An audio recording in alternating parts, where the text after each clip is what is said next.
Welcome back students, I am Shreya Rai, your chemistry teacher. और आज की जो हमारी वीडियो है ये है थोड़ा सा कल के साथ रिलेट करेगी और उसके बाद हम नए टॉपिक पे आगे बढ़ेंगे। हम matter in our surrounding chapter पढ़ रहे थे और प्रीवियस वीडियो में हम लोगों ने देखा था कि inter conversion of state of matter कैसे होता है। हम लोगों ने देखा था कि किस तरीके से तीन जो मेन स्टेट्स ऑफ मैटर हैं, सॉलिड, लिक्विड और गैस, वो आपस में किस तरीके से इंटर कन्वर्ट हो रहे थे। और हम लोगों ने ये देखा था कि वो दो तरीके से इंटर कन्वर्ट होते थे। सबसे पहला by changing temperature, by changing the temperature, और दूसरा जो था तरीका वो था बाय चेंजिंग प्रेशर। दूसरा जो तरीका था वो था बाय चेंजिंग प्रेशर। तो ये दो चीजें हम लोगों ने कल थोड़ा सा डिस्कस किया था। कल हम लोगों ने वीडियो में देखा था कि टेम्परेचर को चेंज करने से, अगर हम तापमान को चेंज कर देते हैं तो किस तरीके से solid liquid, liquid gas and vice versa convert हो रहे थे। इसमें हमारे पास प्रोसेस आई थी मेल्टिंग की, वेपराइजेशन की, सब्लिमेशन की, कंडेंसेशन की। ये सारी जो प्रोसेस थी ये हम लोगों ने पढ़ के रखी हुई थी। ठीक, अब आज की जो वीडियो है इसमें हम लोग देखेंगे कि बाय चेंजिंग द प्रेशर, यानी कि प्रेशर दबाव को चेंज करके हम किस तरीके से मैटर के स्टेट को इंटर कन्वर्ट कर सकते हैं। तो by changing the pressure basically जो ये तरीका है ये किसी भी गैसियस स्टेट को लिक्विड में कन्वर्ट करने के लिए ज़्यादातर अप्लाई किया जाता है। गैस स्टेट के जो पार्टिकल्स होते हैं वो एक दूसरे से काफ़ी ज़्यादा दूर दूर होते हैं, they are far away from each other. और जितना ये दूर दूर होते हैं उतना ही इनके बीच में अट्रैक्शन कम होता है। इनके पार्टिकल्स कुछ इधर इधर इधर इधर दूर दूर होते हैं, स्पेस ज़्यादा होता है और अट्रैक्शन कम होता है। जितना कम स्पेस उतना ज़्यादा, जितना ज़्यादा स्पेस उतना कम अट्रैक्शन। तो जैसे जैसे हम प्रेशर अप्लाई करते हैं, फॉर एग्जांपल हमने प्रेशर अप्लाई किया, तो जब हम प्रेशर अप्लाई करते हैं तो होता क्या है, पार्टिकल्स एक दूसरे के क्लोज आना शुरू करते हैं। और क्लोज आना शुरू करते हैं इसका मतलब है कि उनकी काइनेटिक एनर्जी डिक्रीज करती है।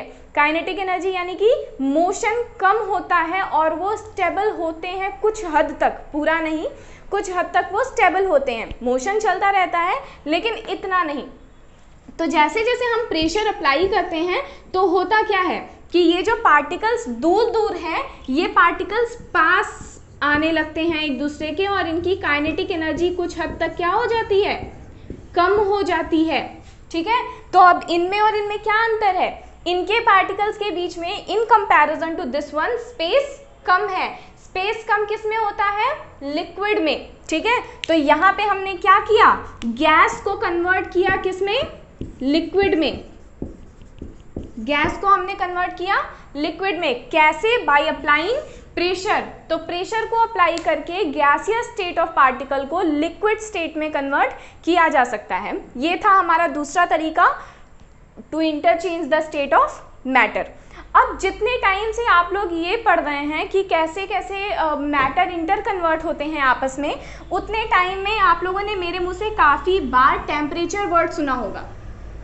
अभी भी हम लोगों ने देखा कि जो सबसे पहला तरीका है वो यही है कि टेम्परेचर को चेंज करके हम स्टेट ऑफ मैटर को इंटर कन्वर्ट कर सकते हैं।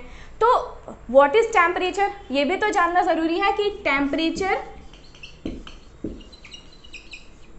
ये जो वर्ड है ये स्टैंड क्या करता है, तो temperature is the degree of hotness और कूलनेस। कोई भी सब्सटेंस या कोई भी पार्टिकल कितना ज़्यादा गर्म है या कितना ज़्यादा ठंडा है, ये टेम्परेचर होता है। ठीक है, is the degree of hotness and coolness. अब टेम्परेचर को मेजर करने के लिए there are main 2 scales which is given in your syllabus. आपके सिलेबस के अंदर 2 स्केल्स के बारे में डिफाइन किया गया है, शॉर्ट में, बहुत डिटेल में नहीं। ओके, तो हम उन 2 स्केल्स को पढ़ते हैं। सबसे पहली जो स्केल है वो है क्या, सेल्सियस। और जो दूसरी स्केल है वो क्या है, केल्विन। तो सेल्सियस स्केल और केल्विन स्केल, इन दो के बारे में आपके सिलेबस में बताया गया है। सेल्सियस को डिनोट करने के लिए हम डिग्री कैपिटल C यूज करते हैं और केल्विन को डिनोट करने के लिए हम क्या यूज करते हैं, कैपिटल K। याद रखिएगा केल्विन के कैपिटल के साथ हम डिग्री का यूज नहीं करते हैं, degree is only used in degree Celsius, इसका यूनिट को रिप्रेजेंट करने के लिए। अब what is the relationship between degree Celsius and kelvin, Celsius के बीच में और केल्विन के बीच में क्या डिफरेंस है, रिलेशनशिप है। तो रिलेशनशिप ये है कि 0 degree Celsius is equal to 273 Kelvin. 0 degree Celsius is equal to 273 Kelvin. यानी अगर कोई आपसे पूछे कि जैसे कल हम लोगों ने प्रीवियस वीडियो में ये देखा था कि वाटर जो है उसका मेल्टिंग पॉइंट कितना है 0 डिग्री सेल्सियस, यानी 0 डिग्री सेल्सियस पे वाटर स्टार्ट्स मेल्टिंग। कल हम लोगों ने मेल्टिंग पॉइंट के बारे में पढ़ा था कि मेल्टिंग पॉइंट क्या होता है। तो हम लोगों ने ये देखा था कि जिस टेम्परेचर पे, temperature at which the liquid starts melting, शुरू करता है पिघलना, वो टेम्परेचर जो होता है मेल्टिंग पॉइंट होता है। तो वाटर का मेल्टिंग पॉइंट क्या था 0 डिग्री सेल्सियस था। तो अगर आपसे कोई पूछे कि वाटर का डिग्री सेल्सियस में टेम्परेचर 0 है, मेल्टिंग पॉइंट 0 है, तो केल्विन में उसका मेल्टिंग पॉइंट क्या होगा, तो वो होगा 273। अक्सर ऐसे क्वेश्चन आपको एग्जाम्स में पूछे जाते हैं, कॉम्पिटिटिव एग्जाम्स में भी ये क्वेश्चंस पूछे जाते हैं कि आपको डिग्री सेल्सियस का टेम्परेचर दिया होगा और आपसे पूछेगा कि इसको केल्विन में कन्वर्ट करो, तो you have to just add 273 with the temperature which is given. For example अगर यही आपको दिया गया है वाटर का बॉइलिंग पॉइंट, तो what is the boiling point of water, ये भी कल हम लोगों ने देखा था 100 डिग्री सेल्सियस। तो अगर इसको केल्विन में कन्वर्ट करना है तो हम क्या करेंगे, ये 100 डिग्री सेल्सियस के साथ 273 को ऐड कर देंगे और हो क्या जाएगा 373 केल्विन। समझ में आया। यही अगर इसको वाइस वर्सा, इसको उल्टा करना है, अगर आपको केल्विन दिया गया है और आपको पूछ लिया कि डिग्री सेल्सियस में क्या होगा, तो आपको जस्ट 273 से वो गिवन टेम्परेचर जो है वो माइनस करना है, सब्ट्रैक्ट करना है। ठीक है, यानी कि 0 degree Celsius is equal to 273 Kelvin. समझ में आया टेम्परेचर आपको। ये 2 स्केल्स बेसिकली आपके चैप्टर में, आपके सिलेबस में एनसीईआरटी में दिए गए हैं, सेल्सियस स्केल और केल्विन स्केल। सेल्सियस स्केल को 0 डिग्री सेल्सियस से सिंबलाइज किया जाता है और केल्विन स्केल को कैपिटल के से सिंबलाइज किया जाता है। ओके, अब आते हैं हमारे चैप्टर के लास्ट टॉपिक पे। जब हम पढ़ रहे थे inter conversion of state of matter, तो हम लोगों ने एक चीज पढ़ा था, वेपोराइजेशन का प्रोसेस पढ़ा था। ठीक है, और उस टाइम आप लोगों को याद होगा मैंने आप लोगों को ये बताया था कि वेपोराइजेशन इज नॉट इवेपोरेशन। हम वेपोराइजेशन को इवेपोरेशन नहीं बोल सकते हैं। वेपोराइजेशन की डिफिनीशन हम लोगों ने क्या दी थी कि वेपोराइजेशन का मतलब है कि the process of conversion of liquid into gas at its boiling point. किसी भी लिक्विड का गैस में कन्वर्ट हो जाना, कब, उसके बॉइलिंग पॉइंट पे कन्वर्ट हो जाना, ये कहलाता है वेपोराइजेशन। ठीक है, आज हम देखते हैं कि इवेपोरेशन क्या होता है।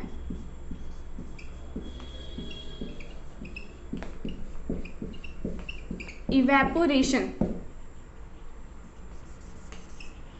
ठीक, इवेपोरेशन क्या है। So evaporation is also the process of conversion of liquid into gas, but कब, बॉइलिंग पॉइंट पे नहीं, below its boiling point. So the process of conversion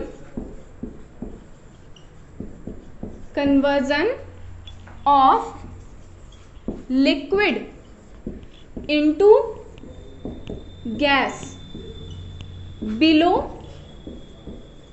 its boiling point, below its boiling point। ठीक है, तो liquid का gas में convert होना, boiling point पे कन्वर्ट होना वेपोराइजेशन कहलाता है। और बॉइलिंग पॉइंट तक पहुंचे बिना जब लिक्विड कन्वर्ट होता है गैस में, तो वो प्रोसेस कहलाती है इवेपोरेशन। इसलिए मैं आप लोगों को कह रही थी कि इवेपोरेशन इज नॉट वेपोराइजेशन, ठीक है, क्योंकि यहाँ पे जो लिक्विड है वो बॉइलिंग पॉइंट पे पहुंचा नहीं है। The main difference is that कि वो बॉइलिंग पॉइंट से बिलो रहता है इवेपोरेशन, और वेपोराइजेशन बॉइलिंग पॉइंट पे होता है। इवेपोरेशन जो है ये एक तरीके से हम बोल सकते हैं सरफेस फिनोमिना है, और वेपोराइजेशन जो है वो बल्क फिनोमिना है। What is bulk phenomena and what is surface phenomena? जब हम इवेपोरेशन की बात करते हैं तो इवेपोरेशन में जो पानी इवेपोरेट होता है, देखो बस यहीं से समझ लीजिए, इवेपोरेशन का मतलब है कि यहाँ पे सरफेस से इवेपोरेशन होगा, ठीक है, यानी पहले यहाँ सरफेस का पानी इवेपोरेट होगा, फिर नीचे वाले सरफेस का पानी इवेपोरेट होगा, फिर नीचे नीचे सरफेस से पानी इवेपोरेट होता है। लेकिन वेपोराइजेशन में यहाँ का भी इवेपोरेट हो सकता है, यहाँ का भी इवेपोरेट हो सकता है, यहाँ का भी, एक तरीके का bulk phenomena. This is surface phenomena and this is bulk phenomena. Evaporation में बॉइलिंग पॉइंट तक टेम्परेचर नहीं पहुंचा होता है, और वेपोराइजेशन में बॉइलिंग पॉइंट तक टेम्परेचर पहुंच चुका होता है। समझ में आया? इवेपोरेशन में पूरा वाटर मॉलिक्यूल इवेपोरेट नहीं होता है, वेपोराइजेशन में पूरा मॉलिक्यूल लिक्विड से किस में कन्वर्ट हो जाता है? गैस में कन्वर्ट हो जाता है। समझ में आया? आई थिंक इवेपोरेशन और वेपोराइजेशन में अब आप लोगों का कंफ्यूजन क्लियर हो चुका होगा। इवेपोरेशन के कुछ फैक्टर्स होते हैं जो इन्हें अफेक्ट करते हैं, ठीक है, सराउंडिंग में हमारे कुछ ऐसे फैक्टर्स होते हैं जो इवेपोरेशन की प्रोसेस को अफेक्ट करते हैं। हम एक एक करके वो सारे पढ़ लेते हैं। सबसे पहला जो फैक्टर है जो अफेक्ट करता है वो है surface area. Surface area, surface area, ठीक है। तो सरफेस एरिया किस तरीके से अफेक्ट करता है वो ये देखो। फॉर एग्जाम्पल हमने एक पतले से बहुत पतला सा कप है जिसमें हमने बहुत गर्म चाय, अच्छा मुझे ये बताइए कि जब आपको कहीं जल्दी जल्दी स्कूल जाना होता है या हमें जल्दी जल्दी काम पे जाना होता है तो हम क्या करते हैं? हम चाय गरम गरम लेके आते हैं किचन से और फटाफट उसको एक प्लेट में या फिर एक कटोरी में डालते हैं और पी जाते हैं, है ना। ऐसा क्या होता है कि वो ग्लास चाय में ठंडी नहीं होगी और वो ग्लास प्लेट में या कटोरी में ठंडी हो जाती है? ग्लास में ठंडी नहीं होती, वो होता है सरफेस एरिया। ये इतना बड़ा ग्लास और ये इतना बड़ा प्लेट, सरफेस एरिया किसका ज्यादा है? ग्लास का कि प्लेट का? प्लेट का ना, है ना। तो ये प्लेट में उतना ही अमाउंट ऑफ वाटर उतना ही अमाउंट ऑफ दैट चाय इतने दूर में फैला होगा, ठीक। वहीं ये ग्लास में वो इतने ही दूर में होगा, ठीक है। तो वो इवेपोरेशन यानी कि वो फिनोमिना जो है वो सरफेस, क्योंकि हमने अभी देखा कि ये सरफेस फिनोमिना है, तो यहाँ से इवेपोरेशन जो होगा, कूलनेस जो होगी, हीट जो रिलीज होगी वो ज़्यादा तेजी से होगी, और जितना ज़्यादा तेजी से हीट इवेपोरेट हो जाएगा उतना ज़्यादा जल्दी जो हमारा चाय है वो ठंडा हो जाएगा। इसीलिए ये बोला जाता है कि सरफेस एरिया बड़ा ले लें तो हमारा जो गर्म चीज़ है वो इजीली ठंडा हो जाता है, ठीक। तो सबसे पहला प्रोसेस क्या है? सबसे पहला फैक्टर क्या है? Surface area. जैसे जैसे हम सरफेस एरिया बढ़ाएंगे वैसे वैसे रेट ऑफ इवेपोरेशन भी बढ़ेगा। So surface area is directly proportional to what? Rate of evaporation. Surface area is directly proportional to rate of evaporation. जितना ज्यादा सरफेस एरिया बढ़ेगा उतना ही ज्यादा स्पीड से इवेपोरेशन का प्रोसेस भी होगा, ठीक है। सेकंड आओ, सेकंड है हमारा विंड स्पीड।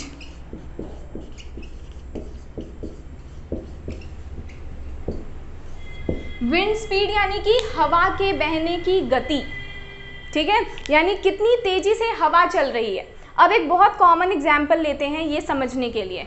मान लो कि हमने छत पे कपड़े डाले हुए हैं सुखाने के लिए, ठीक है, और आप इमेजिन करो कि जिस दिन बहुत तेज हवा चले उस दिन ज़्यादा जल्दी से कपड़े सूखेंगे या जिस दिन हवा नहीं चल रही उस दिन?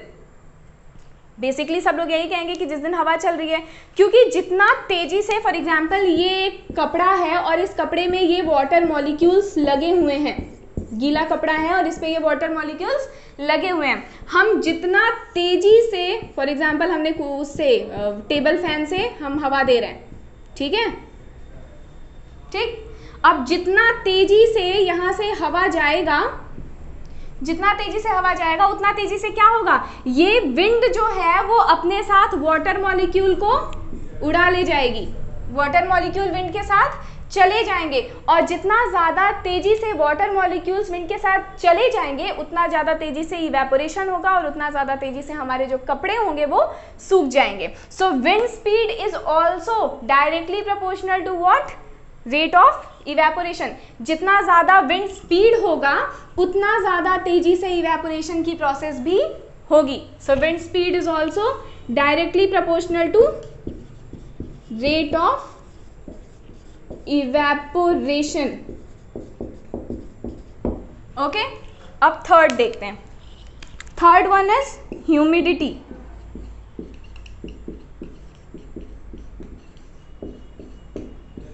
Third one is humidity. Humidity is what, सबसे पहले तो हम ह्यूमिडिटी जानते हैं कि क्या होता है। Humidity is the amount of water molecules present in the environment. Environment में वाटर मॉलिक्यूल की अमाउंट जो होती है वही ह्यूमिडिटी कहलाती है। ठीक है, जैसे आप देखोगे कि जो बारिश का महीना होता है, बारिश के टाइम पे क्या होता है कि हमें इन्वायरमेंट बहुत ज़्यादा गीला गीला लगता है ना, हमें लगता है हर जगह सीलन जैसी है, चिपचिपा है, गीला, मॉइस्चर प्रेजेंट होता है इन्वायरमेंट में बहुत ज़्यादा। सो वही मॉइस्चर जो है वही ह्यूमिडिटी है। ठीक, तो ह्यूमिडिटी किस तरीके से इवेपोरेशन को अफेक्ट करती है, आप मुझे ये बताओ कि गर्मी के टाइम पे ज़्यादा अच्छे से कपड़े सूखते हैं या फिर बारिश के टाइम पे? गर्मी के टाइम पे ऑब्वियसली। ठीक है, तो क्यों ऐसा होता है? क्योंकि गर्मी के सीज़न में ह्यूमिडिटी इन्वायरमेंट में प्रेजेंट नहीं होती है, बहुत कम अमाउंट में होती है। वहीं बारिश के टाइम पे इन्वायरमेंट में मॉइस्चर ज़्यादा प्रेजेंट होता है। तो जितना ज़्यादा ह्यूमिडिटी उतना कम इवेपोरेशन, और जितना कम ह्यूमिडिटी उतना ज़्यादा इवेपोरेशन। तो humidity is inversely proportional to that of rate of evaporation.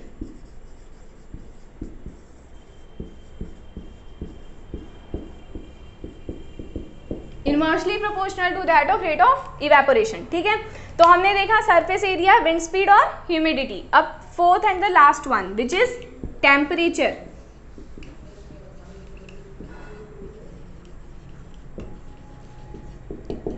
Temperature किस तरीके से अफेक्ट करता है, वही एग्जाम्पल,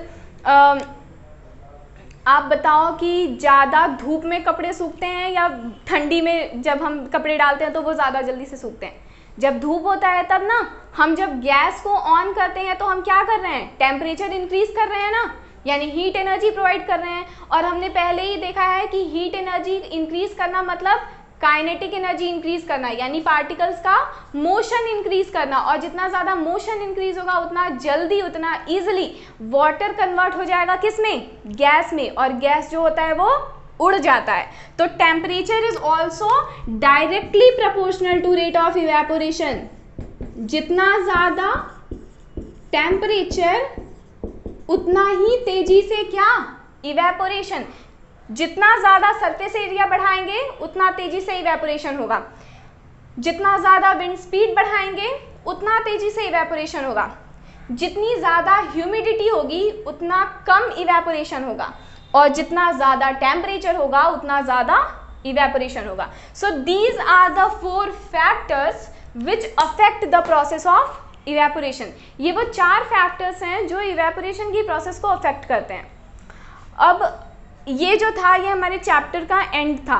ठीक है, हम लोगों ने अपने चैप्टर में सारी चीज़ें पढ़ ली। क्या क्या पढ़ा, सॉलिड मैटर क्या होते हैं, उनके फिजिकल प्रॉपर्टीज़ क्या होते हैं, कैरेक्टरिस्टिक्स क्या होते हैं, कौन कौन से स्टेट्स ऑफ मैटर हैं, इंटर कन्वर्ट कैसे होते हैं वो आपस में, टेम्परेचर क्या होता है, और साथ ही साथ इवेपोरेशन वेपोराइजेशन से कैसे अलग है, या इवेपोरेशन क्या होते हैं, ये सारी चीज़ें अब हम लोगों ने पढ़ ली। अब आगे जो हम नेक्स्ट वीडियो बनाएंगे, नेक्स्ट वीडियो में मैं कोशिश करूँगी कि एक NCERT की एक्टिविटीज़ की वीडियो रहे और आप लोगों को साथ साथ समरी वीडियोस भी मिलेंगी। आगे की जो 1-2 वीडियोस बनेंगी उसमें मैं आप लोगों को वो सारे मेन क्वेश्चन सॉल्व करवाऊंगी यहाँ पे ही, जो एग्ज़ाम्स में बहुत ज़्यादा इम्पॉर्टेंट होते हैं। तो वीडियोस प्लीज़ मिस मत करिएगा। आज की वीडियो के लिए बस इतना ही। Thank you so much and have a very very good day.